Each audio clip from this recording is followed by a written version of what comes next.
38માં શ્રીજી મહારાજ કહે છે, આપણા સત્સંગીઓ બધાએ નામું રાખવું, હિસાબ રાખવાનો. શાનો જાણો છો? પગાર આવે, આટલા આને આપ્યા, આટલા તેને આપ્યા, આટલા બચ્યા, એ તો હિસાબ રાખવાની વાત શિક્ષાપત્રીમાં મહારાજે કહી છે. પણ અહીં આગળ એક જુદા હિસાબની વાત થાય છે.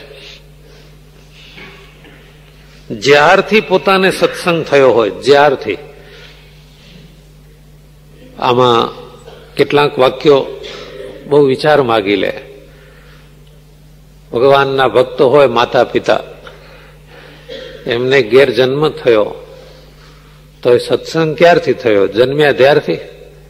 જ્યારથી સત્સંગ થયો હોય એટલે કે જ્યારથી પોતાને સંત ઓળખાયા, સમજણ આવી, વિચારપૂર્વક કથા વાર્તામાં બેસવા માંડ્યા, એ સત્સંગ થયો કહેવાય. જ્યારથી પોતાને સત્સંગ થયો હોય ત્યારથી મનનો તપાસ રાખવાનો, હિસાબ રાખવાનો કે પ્રથમના વર્ષમાં મારું મન આવું હતું, પછીના વર્ષમાં આવું હતું. પહેલા ભગવાનની વાસના આટલી હતી અને જગતની વાસના આટલી હતી. હવે એટલે બે તાળો, હિસાબની ભાષામાં છે ને, તાળો મેળવ્યા કરવાનો કે જમા રહે ખાતું વધે છે કે ઉધાર ખાતું વધે છે, જગતની વાસના વધે છે કે ઘટે છે કે હતી એટલી ને એટલી છે. આમ હિસાબ વર્ષો વર્ષ ભગવાનના ભક્તો હિસાબ રાખવાનો, વર્ષો વર્ષનો સરવાળો વિચાર્યા કરવાનો અને પોતાના મનમાં જેટલી જગતની વાસના બાકી રહી ગઈ હોય એ ધીરે ધીરે ધીરે ટાળવી, ટાળતા રહેવું. હશે પછી જોઈશું, આપણે 58 વર્ષ થાય ને બધું છોડી દેવું છે, આ છોડવું છે, તે છોડવું છે ને મંદિરમાં બેસી જવું છે, પછી કાંઈ કરવું નથી, માળા જ ફેરવવી છે. અને 58 થાય ને ત્યાં ડબલ ઉપાધિ પકડી લે છે માણસ. આવું થાય છે. ઘણા કહેતા હોય છે આ નિવૃત્તિને હવે 4.5 મહિનાની જ વાર છે, આપણને એમ કહો હવે આ હરિભગત આપણે સેવામાં આવી જશે. પણ જ્યાં 58 પૂરા થયા નથી તેને તો 3-4 જાતની પ્રવૃત્તિઓ નવી ઉમેરી દીધી હોય પોતાની જિંદગીમાં. એટલે સ્વામિનારાયણ ભગવાન કહે છે કે હૈયામાં જે વાસના હોય એ પછી કાઢીશું એમ નહીં, કાઢ્યા જ કરવી, કાઢ્યા જ કરવી. વાસનાનું, વિચારોનું, વિકારોનું કેવું છે જાણો છો? આપણે ઘરમાં સાવરણી રાખીએ છીએ. આપણું ઘર ભલે નાનું હોય, 2 રૂમ રસોડાનું હોય કે 2.5 માળનું હોય, પણ સાવરણી રાખવા જ છે. ઘરમાં ટાઇલ્સ હોય કે આરસ હોય, પણ સાવરણી રાખવી જ પડે. મોટો બંગલો હોય 22 લાખનો તોય સાવરણી રાખવી પડે. કારણ સાવરણી કોઈ દાડો સોના ચાંદીના તારની હોતી નથી. જેની હોય ખરી, પણ સાવરણી વગર કોઈ મકાન ન હોય. અને સાવરણીનો ઉપયોગ દરરોજ કરવો પડે. દિવાળી ઉપર વાળીશું, હમણાં તો શું વાળે, એવું કોઈ દાડો ચાલે? આ ઉનાળામાં રોજ ધૂળ ઉડે છે એટલે ઉનાળો જવા દો પછી જ વાળશું.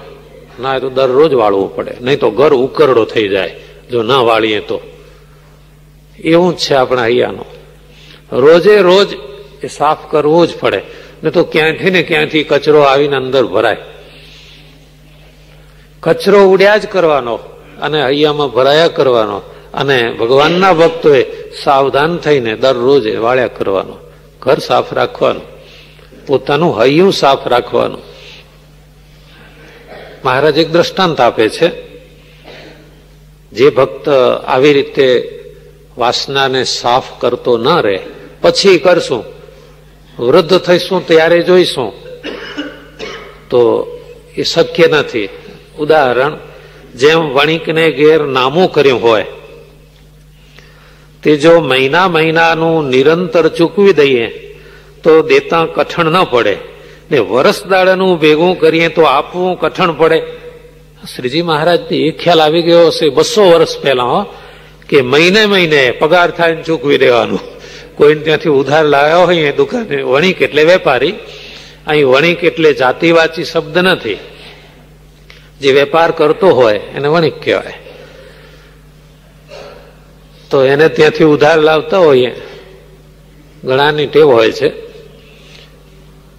કરિયાણા વાળાની દુકાને ઉધાર, દરજીને ત્યાં ઉધાર, બીજાને ત્યાંથી ઉધાર, ત્રીજાને ત્યાંથી ઉધાર, અને 1 તારીખ આવે એટલે આપવા જ માંડે. આ ભાઈ તારા 58, તારા 122, તારા 300. પછી જુએ કારો અડધો પગાર જતો રહ્યો. એટલે મહિને મહિને ચૂકવી દઈએ. શ્રીજી મહારાજ કહે છે કે મહિને મહિને દેવું, ચૂકવી દેવું. પણ કદાચ મહિને મહિને ન ચૂકવો અને વરસ દાડાનું ભેગું કરીએ તો આપવું બહુ કઠણ પડે. 1 વર્ષનું ભેગું થાય ભાઈ 9,000 રૂપિયા થાય તમારે. ઓય બાપા, 9,000 ક્યારે ચૂકવાશે? મહિને મહિને ચૂકવ્યો તો કઠણ ન પડે. એવી વાત છે વાસનાની. એક સાથે પછી સાફ કરીશું એ ન બને, એ તો મહિને મહિને જ. અને આપણું જે મન છે એ જગતની વાસનાએ વાસિત છે. જેમ ફૂલે કરીને તિલ વસાય છે એમ મનને ભગવાનના ચરિત્રનો મહિમાય સહિત સ્મરણરૂપ ફૂલમાં વાસવો. ફૂલે કરીને તિલ વસાય. એક જૂના જમાનામાં સુગંધવાળા તેલ કઈ રીતે બનાવતા? તલ અને ફૂલ એ મિક્સ કરીને એક ડબ્બામાં બંધ કરી દેવાના. દાખલા તરીકે આ ઠાકોરજીએ ગુલદાવતીના હાર પહેર્યા છે, એ ફૂલ અને તલ ફીટ ડબ્બામાં મૂકી દો 3-4 દિવસ, પછી એ તલને પીસીને તેલ કાઢો એટલે એમાંથી ગુલદાવતીની સુગંધ આવવાની. એટલે ફૂલે કરીને તિલ વસાય, એ આનું નામ. એમ આપણા મનને ભગવાનના સ્મરણરૂપી ફૂલ એમાં દબાવી દેવું અને ધીમે ધીમે પ્રભુ ચરણની સુવાસ મનમાં આવી જાય અને જગતની ગંધ આપોઆપ જતી રહે. અને મનને નવરું રહેવા દેવું નહીં. ભગવાનનો એક સંકલ્પ કરવો, એક ચરિત્ર યાદ કરવું, એમ કહીને ભૂતનું દ્રષ્ટાંત વિસ્તારીને કહી દેખાડ્યું. સ્વામિનારાયણ ભગવાને સભામાં ભૂતનું દ્રષ્ટાંત કહ્યું. એક સદગૃહસ્થ જતો હતો, રસ્તામાં એક સામો માણસ મળ્યો. કેમ છો? આવો ભાઈ, આવો ભાઈ કહ્યું એટલે ભૂત વળગી પડ્યો. હા, આવ્યો છું. આવી ગયો. હવે ઘેર લઈ આવ્યો. એને એમ કે આ કોઈ અતિથિ છે, પણ આ તો ભૂત હતો. ઘેર આવ્યો, બેસો. ના, હું બેસવા માટે નથી આવ્યો, મારી ટેવ છે, મને કઈ નું કઈ કામ બતાવો. અને હું શું કામ બતાવું તને? તો તને ખાઈશ. ઓ બાપ, આ તો અવળો પડ્યો.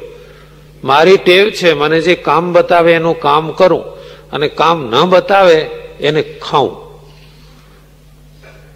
તો મને ઓળખી નથી શક્યો, હું સાક્ષાત ભૂત છું.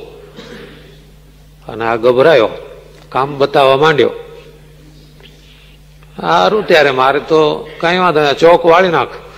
તો ફૂંક મારીને ચોક વાળી નાખ્યો. થોડી જ વારમાં, 2 મિનિટમાં ચોક સાફ. કામ બતાવ નહીં તો ખાઈશ. પેલો ગભરાયો, શું કામ? એ પેલા વાસણ પડ્યા છે, માંજી નાખ. 2 મિનિટમાં વાસણ ધોઈને ચોખ્ખા કરી દીધા. ચાલ, કામ બતાવ નહીં તો ખાઈશ. ફસાઈ ગયો. શું બતાવવું? જે કામ બતાવો મિનિટમાં બતાવી દે છે. ચિંતામાં ને ચિંતામાં સુકાવા માંડ્યો. સાધુ પાસે ગયો. સ્વામીજી, એક ભૂત વળગ્યો છે. ઘણા 5-5 વળગે છે, તને તો એક જ વળગ્યો છે. બોલ, શું તકલીફ છે? અને સાધુ એને યુક્તિ શીખવાડી દીધી. ઘેર આવ્યો ને ભૂત કહે છે, ચાલ કામ બતાવ. કે છે, કામ ઘણા છે.